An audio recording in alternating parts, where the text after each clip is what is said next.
You are goofy. Welcome back to Midlife Krisis. This is part 2 of We Got It Wrong. We are talking about things that we were just so sure of, just so confident and sure of. Oh, yeah. That we got right, and then in hindsight turns out, no, you're real dumb. You're real dumb, and this is all the way wrong. In the last installment, we talked basically at large, the N64. You and I both thought for sure that the N64 was going to be the Rolls Royce of video game experiences, and it was for roughly a year or so, and then it just just left the barn after that point for sure. That episode was actually easier in terms of the content than this one will be, because in that episode we were both wrong and sort of like, oh man, we're dummies, you know. What a couple of dummies. In this episode, you don't know the topic I'm about to mention, Correct. but it's one where I was 100% wrong and you were not wrong at the time. I love that. So rather than us bonding over how wrong we both were, now I get to talk about being wrong and you just get to lean into how you were not wrong about the topic. Oh, what a delicious steak dinner I'm about to consume. Yeah. All right. So take it away, Bobby. What did you get wrong? What I got wrong was saying, with as much confidence as I've ever had about anything ever, that the Sony PlayStation Portable would be the better handheld unit than the Nintendo DS, and it would sell better and the games would be better, and that Sony was basically going to push Nintendo out of handheld gaming entirely. And I said that because I wasn't super into it as a handheld, but I was living in Sweden at the time. Right. And I came back to LA for E3, and they had at the E3 that year, I think this is 05, they had these little pods set up. And I just kind of I was tired from walking around, so I just kind of got comfortable in one of these pods, and they had PlayStations there you could play. And I started playing a PSP. And I was like, man, the graphics are great. This is really like a PS2 in your hand. It felt really good, too. It's just a piece of tech. Had a really good form factor. Had all the PlayStation things on there. Totally. And the game in there was Hot Shots Golf. I had never played that before. I was like, oh, that's a really fun golf game. I'm sure you fell in love immediately. Absolutely, I did. Yeah, it's sports. You can collect things. Yep. What else do I need? So I immediately, I think that day or the next day, and I believe you were there for this, I was there with a whole bunch of coworkers, and I sort of told them, I was like, man, PlayStation Portable is really awesome. Go check it out. Then they all did. Then we all decided as a collective to just go buy a whole bunch of PSPs, which we did, but they were sold out almost everywhere. So this is so good. We had to go to Compton to find. That's right. To find one. I totally went with this. I remember. And let's just say, I'm with a whole bunch of Swedish people in an area of the world that doesn't look like Swedish people. Yeah. Where maybe there hasn't been any Swedish people, perhaps ever. Possibly. We don't know. And we all just raided GameStop, and it's like, we need all of your PSPs right now. Right this second. Yeah, and bought some games with it. And to be clear, before we talk about how wrong I was, the PSP is a really good console or a handheld. It's really fun. The games are really good. And this is not what Sony had in mind, but you could hack it really, really easily. Yeah. And once I did that, you and I backpacked all over Europe for an entire summer. I was never bored. Yeah. Had all my PSP games. I had all the Super Nintendo ROMs. I had 8-bit Nintendo ROMs. I had enough content. It was like having a literal 1990s mega entertainment center in your hands, and then we were using it all throughout. You could turn into a media player. Yeah, it was awesome. Watching episodes of Grey's Anatomy, but we will obviously get into how that is a very obvious double-edged sword as it relates to the longevity of the PSP. Oh yeah. But I quickly want to interject just to I remember this vividly. It was it was E3 2004. We were both there. Sony has the PSP on display. Nintendo has the DS, and you, by no means were you, among our extended group of people that we were all with, almost everybody was obviously the PSP. Look at this thing. This is right. And there was maybe me, one other guy, and just for fun, we'll say there was a third person somewhere.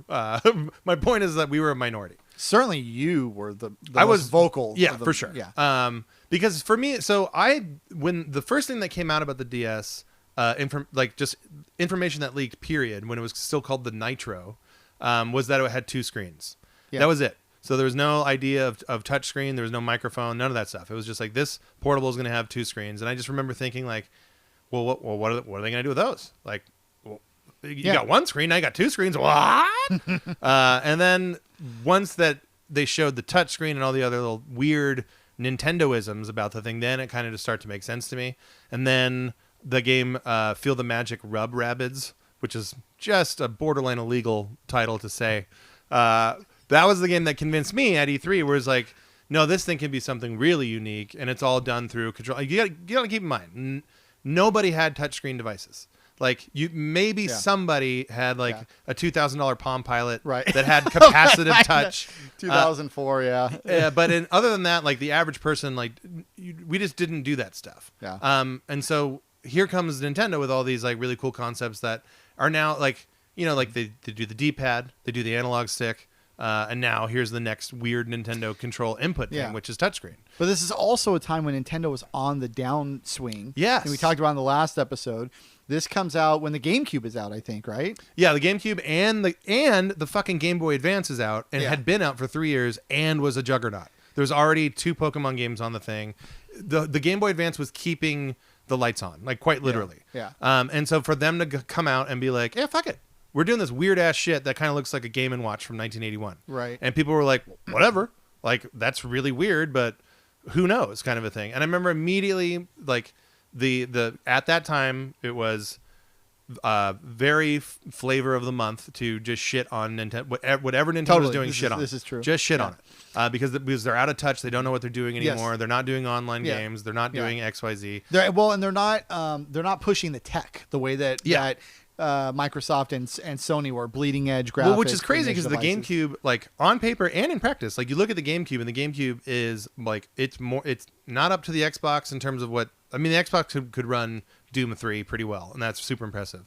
But the GameCube looked better than the PS2, like just full stop. If you look at Luigi's Mansion, and on paper, like the specs, it is a more powerful, more capable system than the PS2.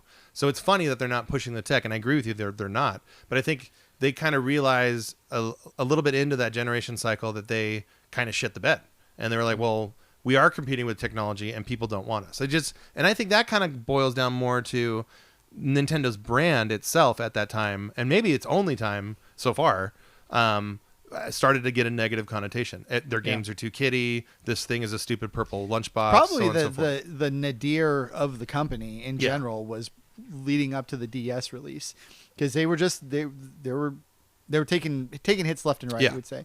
And part of the psychology, I think, of why I didn't think that the product would work is because their products hadn't worked, or at least not as well as the previous ones. And when we talk about expectations, it's like, oh, and now they're coming out with this. And Sony, who is like doing laps around the competition with the PS2, now they're going to take over the mobile market as well with this really cool, cool tech device with a big, bright, beautiful screen. And it just feels good. It's got the analog on it. It can play movie discs. That too. And then I remember, like with the DS, the original DS, it had this dead space on the bottom screen, or maybe it's the top screen, where it was I just remember thinking, like, it's plasticky. It doesn't really feel the well original, put together. I don't have. I have like all of these DSs here, and the one that I don't have is is an original one. Yeah. But if you look at the light, so the original one was garbage. That's a 3DS. The original one was very, very, very clunky. This is a light, which I will show you in my single here. I'm sure everyone, but obviously you've all seen these. But everything was corrected here. Every issue about the original DS was corrected with this format here. But yeah, the original one, it was very like clunky and toyish, and the screen wasn't very bright, and it almost in a way seemed kind of rushed to market because I think it was. And then a year later, they come out with this one. So, and then they come out with Nintendogs. Okay, so wait, don't say anything yet. Oh boy. Because I wanted to ask you a question about that. Okay. So you tell me, because I didn't have a DS. I had my PSP, and I'm in Europe, so I'm unplugged basically from what's going on here. Off the grid. Totally. It's my off the grid situation. Yeah. And so you're about to say that Nintendogs really like pushed the DS into the stratosphere. Yeah. And I remember that too. My question for you though is, how was the DS a success out of the gate? Was it beating the PSP right out of the gate, or did it take Nintendogs to really like get everybody to buy it, and then it became the phenomenon? It took so no, it was definitely not a success out of the gate at all. Like, and it also suffered from a little bit of N64 game drought as well. Yeah. They had your launch games, and then nothing came out until a game called Meteos, which is like a really cool puzzle game that's very similar to like Planet Puzzle League. You would love it. But that was like the only game that anyone was talking about on that system. Did it have the third-party issues? That yeah, a little bit, yes. But in that, so the third parties were there and supporting it, but they were just kind of making these like dirty ports of like their 3D games. Well, that was part of the objection Yeah. that I had to it, which was like, if you're a third party, why the hell are you going to invest all this time doing what would have to be a complex port to take advantage of the uniqueness of this system? It's easy to just do a port from a PC to a Xbox. It's basically the same thing, or to a PS2. But if you're going to port to a DS, it's like, well, you've got to take so much more into account. Why would you do that? So my assumption at the time would have been they just wouldn't have done that, and there would be no third-party games for it. Well, and the games that were there at this, and again, we're talking about just like the launch window of time. It was like the things that made the DS unique, like they were all very tacked on in these games, where it was just like, the bottom screen is a map. There you go. You got a map. That's right. And it was totally taking advantage of the console. But so it was about a year of that, and I'm probably missing a couple like really good tempo games in there in that period of time. But at the end of 05 going into 06, they released the DS Lite, they released Nintendogs, and they released Mario Kart DS. Okay. And then and Mario Kart DS is online, and it's a big deal. The online service is free. People love it. I remember at the time I was working at 24 Hour Fitness. I was supposed to be selling gym memberships. I did not. I just played. I just played Mario Kart on my DS every day, not selling anything to anybody. Somebody comes in looking ready for a gym membership. Not you, not today. But yeah, that's kind of how that went down. But then off to the races. Like the DS, it was an unstoppable killing machine from that point on, and it had the third party support that was all there, and then it had like the big like children's license stuff, like your SpongeBob's and like all that stuff that was so big on the DS. There's probably still those games being released today on DS, but back to the PSP and why, like, because to me it's like, okay, I know exactly why we saw the same thing. And I saw all the features that you did, and I, like you, thought it was going to be a cool thing. But the idea of the PSP crushing Nintendo in the handheld, that's where I was like, that's not going to happen. At best, I thought they would like kind of coexist, and that's in hindsight kind of what happened. Until though, and you already made a comment about this, like it was super easy to hack. And once that happened, though, like it was like watching someone like slowly die of like an illness. Because like it just spread all over the internet. Like, this is how you hack this thing. This is what you can do with it. And by the way, all of these games are becoming downloadable because it was the PSN was launching at the time, and that was it. So you could torrent all the games. Yeah, and then it had a memory stick expansion, so you would just buy a big memory stick. Yeah. And then you had and then it could run emulators, and then you could run media. And so it was like a Steam Deck. Right. 20 years before the Steam Deck. Here's what's crazy about this, though. And like, I don't think you really know much about this, but so you have hands-on experience with hacking the PSP and using the benefits theretofore, obviously. Yeah. But on the exact same, like a few years later, there's this little thing called the R4 cartridge that comes out. And I have no idea what you're talking about. Okay, so the R4 cartridge was huge, and they still make it. That comes out of like Hong Kong, Taiwan, those places, and like it was always a thing where Nintendo would always try to squash it. But they would just keep popping up to the point where it was just like, all right, fuck it, we give up. But the R4 cartridge was a DS cartridge. You put an SD card in it, and then you're done. That's it. Now all of the DS games are free now. Oh. But that happened at least 3 solid years after this problem was like maybe 2. In that there was enough time of DS like running roughshod and having these huge hits, and then being more than anything, and this is where the PSP failed in my opinion, like the whole Nintendo's whole concept of becoming this evergreen company, or not evergreen, Everblue I think was their marketing title for it. But that started with Nintendogs. Like, here's this game that your grandma's gonna like, and like the weird creepy shadow people like us who play video games all the time, we're also gonna like it. And that was like a beginning of a huge trend. Obviously, the Wii Sports, like they continued riding that wave, making millions and millions of dollars and racking up all these sales. And meanwhile, while that's happening, and Nintendo's kind of evolving into like the Wii era Nintendo, Sony's just being Sony, just doing kind of having the same attitude that would lead into the launch of the PS3. I was gonna say that same thing. Yeah. But that's like you can start to see that my shit doesn't smell stuff with the PSP, and I think you can see that from a technological standpoint because it was so fucking easy to hack. Like to me, and I'm saying this as someone I've obviously no engineering experience. I have never done R&D on a handheld device, let alone a home console.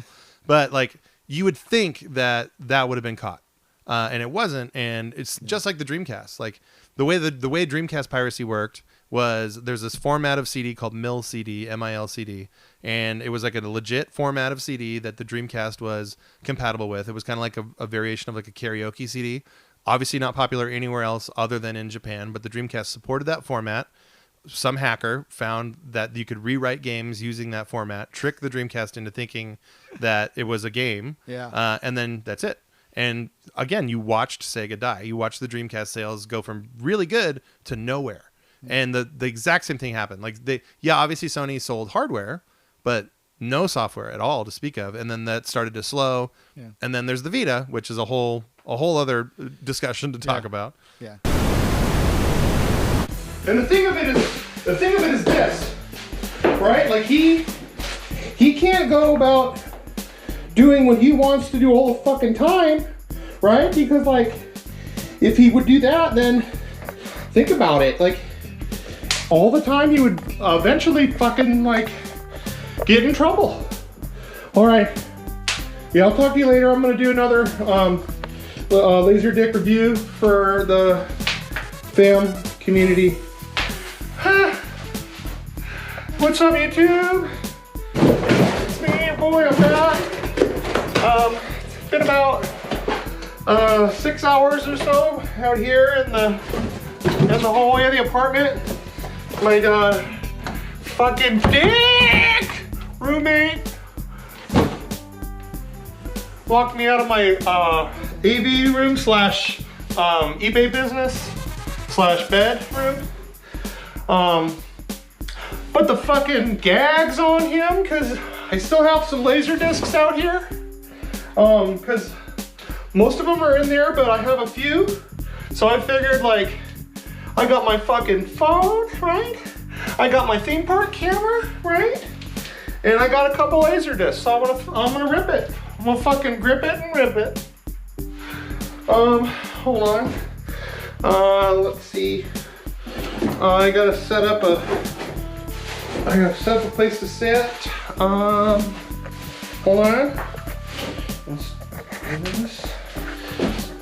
Okay, hold on.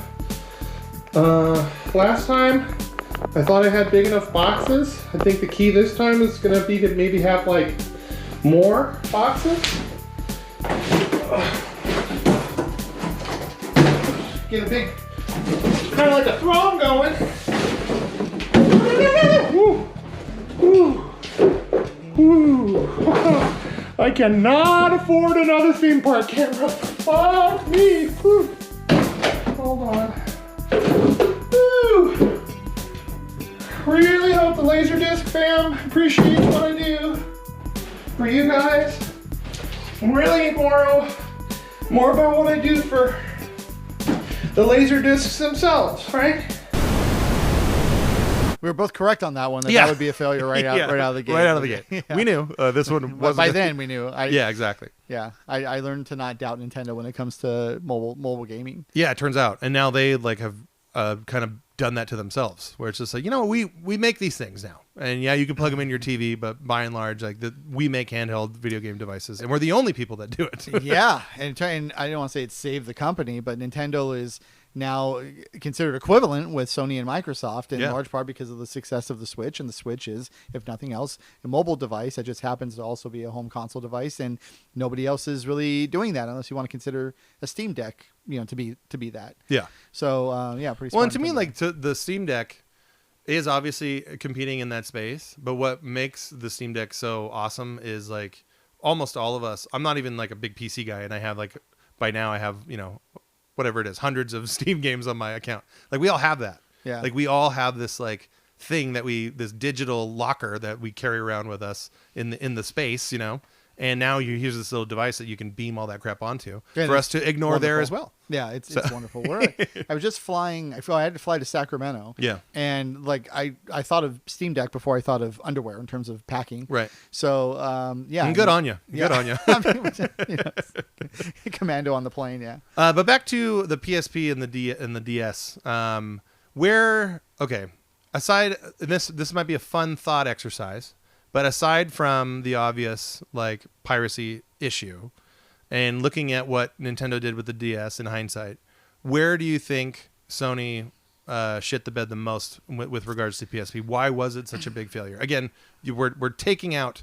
I know that's impossible. We're taking out the piracy thing. Well, and even the word failure it's a qualification. It did sell, because again I looked this up. It sold 80 million units. Yeah, that's by no metric is that a failure. It would only be a failure when you compare it to the DS, which sold I think 140 million. Yeah, well, same thing as the N64. When you compare it to the PlayStation, it's more of a failure. Yeah.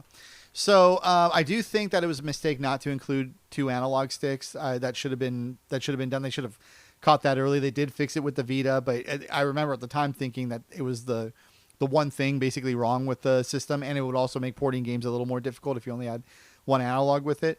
So that was a bit of an issue. I would say this. I would because I actually was reading a little bit about this a couple weeks ago, but there were rumors at the time that Sony had experimented with having a touchscreen on the original PSP. It would be the same thing, like stylus-based capacitive, but like they were too far into the weeds to implement it, and then it would have been too expensive in addition to that, so they didn't.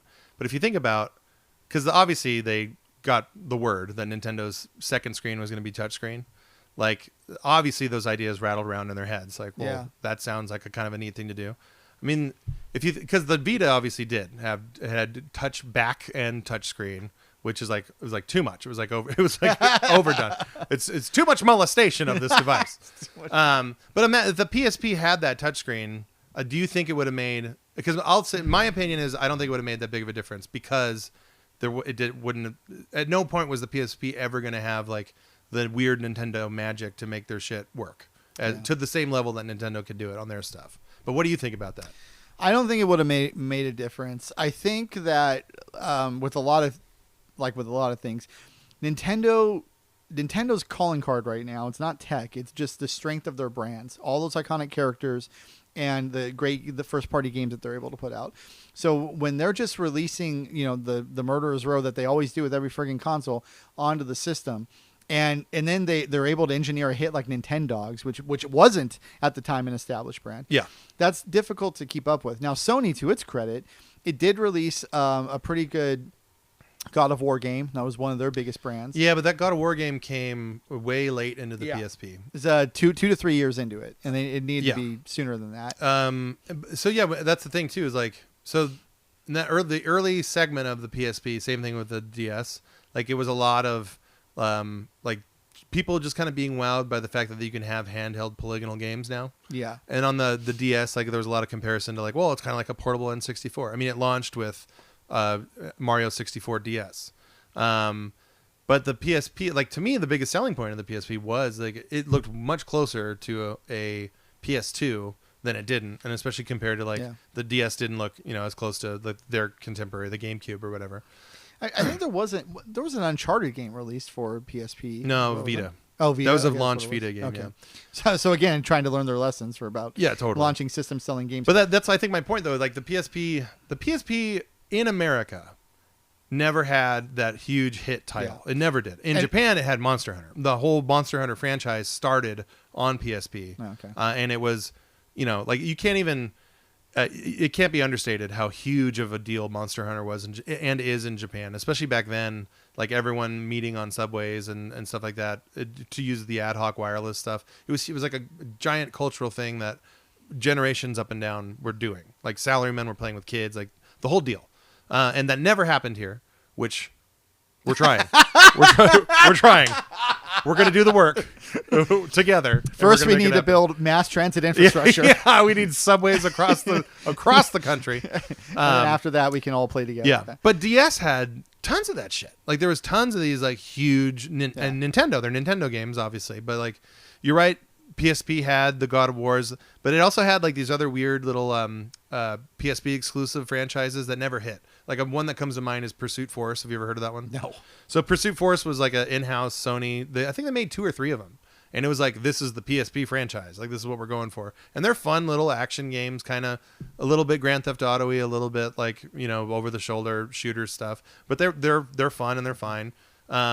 But it never hit, and there's a couple other examples of that too, of these games that were exclusive to PSP that had Sony's backing, but they just couldn't hit like the other systems could. Yeah, Burnout was a big franchise at the time. They had a Burnout game on, and then there's another one as well. I think wasn't there a Metal Gear game on PSP? Oh, it was 2. So yeah, there's Portable Ops, and then there was Peace Walker, and Peace Walker. I'll try this on. Peace Walker. My favorite Metal Gear Solid game. Put it out there. And I did everything that you can do in that game on the PSP, and then it's been re-released like 30 times since then, so you can play it on a nice, comfortable home console. Yeah. So I recommend doing that instead of what I did. But I loved that game so much that I sat there and did the whole hook finger deal, because like again, there's no 2 analog sticks on there, so they had to work around that, and it caused like legitimate finger cramping. It stunk. So it's a weird thing, because when we complained about the N64, you could clearly point the culprit to a lack of games. Yeah. Well, that's your fault, Nintendo. You got to put more games on this thing. With the PSP, first of all, it's hard to really call it a failure when it sold 80 million units. Yeah. Second, there was content for it. There was plenty of content for it, plenty of games for it from major franchises. I really think it's just a combination of 2 things. The piracy that you mentioned, that cost you sales. And then they just could not get a game to be the kind of cultural phenomenon that Nintendo releases several of every friggin' console generation. Well, they couldn't do that in America. You said Monster Hunter in Japan. Yeah. Well, I since you had said that, I wish I had the data on this, but I wonder how the PSP sold compared to the DS in just Japan. Then, do you know if it was more comparable? Let's take a pause here. Oh, I love it. We're going to take a pause here, because though that's the thing is I do want to impress upon you how fucking huge of a deal Monster Hunter on the PSP specifically was. So we're taking a research pause and coming back with numbers. Okay. After the research break, we have done said research that needed to be done, and the first important factoid, to your point, is correct, is that the PSP sold 20 million units in Japan? Yeah, it's like 20.01 million in Japan. And that was the PSP, and then the DS I just looked up sold 31 to 32 million, I think. So 20 million to 31 to 32 million is it's not identical, but it's more comparable than how the systems sold in North America comparatively. PSP was 21 million in all of North America. Yeah. And compared to Japan's 20 million, obviously the United States has a much larger population. Significantly. So it's like the ratio of for PSP to DS in Japan is like 1.5 to 1. Yeah. And in North America, it would have been like 2 to 3 to 1. So I'm willing to wager that all of those sales, like the big spike of all the sales in Japan, was all due to the popularity of Monster Hunter.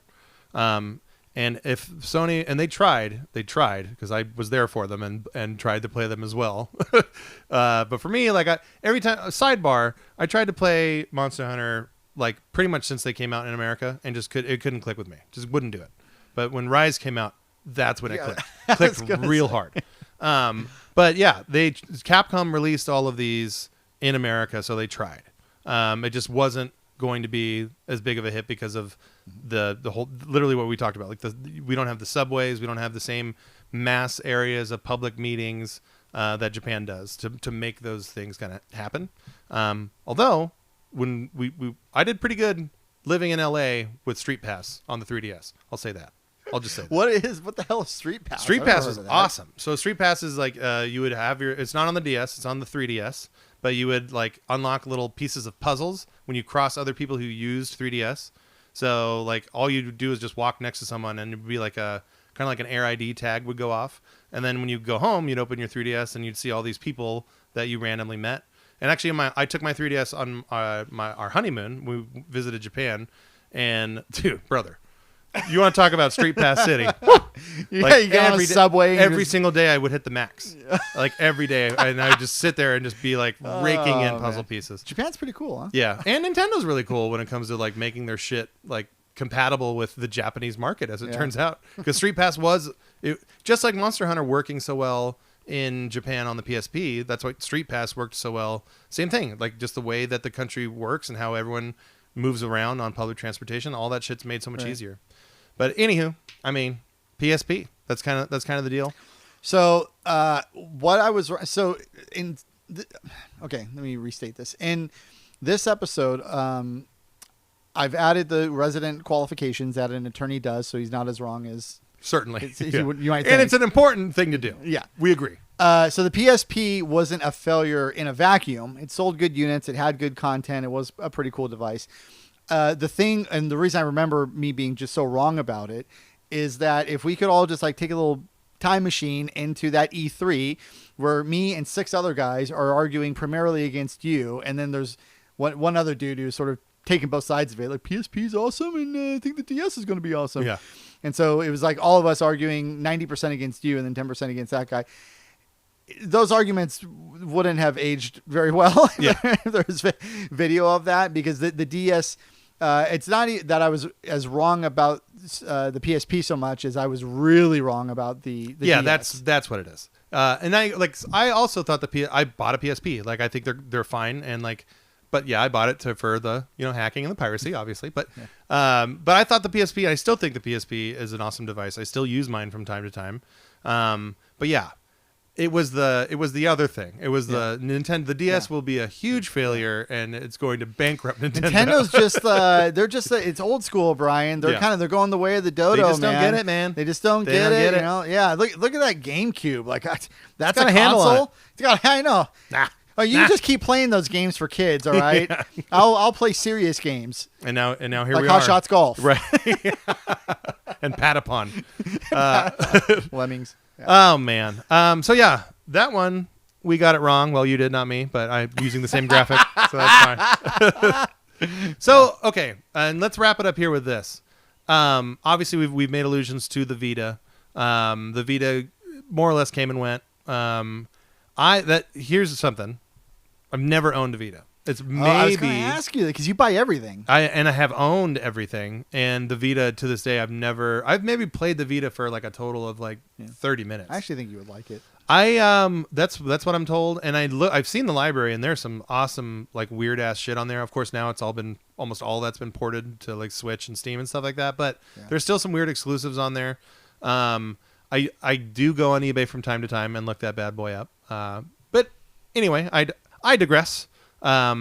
Sony's newest stupid little handheld thing that they showed that is like basically like a crummy smartphone with a DualSense cut in half. I have nothing but contempt for that device. And maybe 3 years from now that'll be the next we were wrong, because I'm planting my flag on that device not being a success. It is stupid. Yeah, it only allows remote play. Yeah, this time we're in full accordance and agreement there, and I think the vast majority of their consumer base agrees with us there too. I don't think that thing's going to sell for shit. No, I think it's a huge and we don't know the price yet. So if that thing is somehow $100, then maybe, but we know it's not going to be $100. Like we know that. So you can kind of bet the farm on that one. I'm out on that device unless it's something different than what I think that it is. But what they've revealed is it is what you think it is. Yeah. It's a shitty tablet that you can stream PS5 games on, and I mean, it does have a DualSense thing. So if it has like the triggers and the whatnot, that's kind of neat. But. And game streaming is just like that. That's I have not no the interest thing, in guys. Yeah, that's not the thing. I just don't care about it at all. I'm okay with subscription services where you can download Game Pass, where you can download the games. Fine. But actually streaming content, it's never worked for me. No. And until we have insane internet, it's going to remain this way. So, so there is that. Anything else you want to talk about in terms of what you were wrong? No, I've never been wrong about anything else. So I won't post this episode, and then when I do post it, I'm going to delete it from the internet. I'll delete this one and the last one from the internet. No one will know about either one. And our perfect 100% record, it will continue in perpetuity. We just get it right. Midlife Krisis, we get it right. We get it right. We get it right all the time, every single time. Okay, so there's that. Like and subscribe, all that fun stuff. Tell a buddy. We're here. We want you to be here with us too. and so on and so forth. So until next time, bye-bye.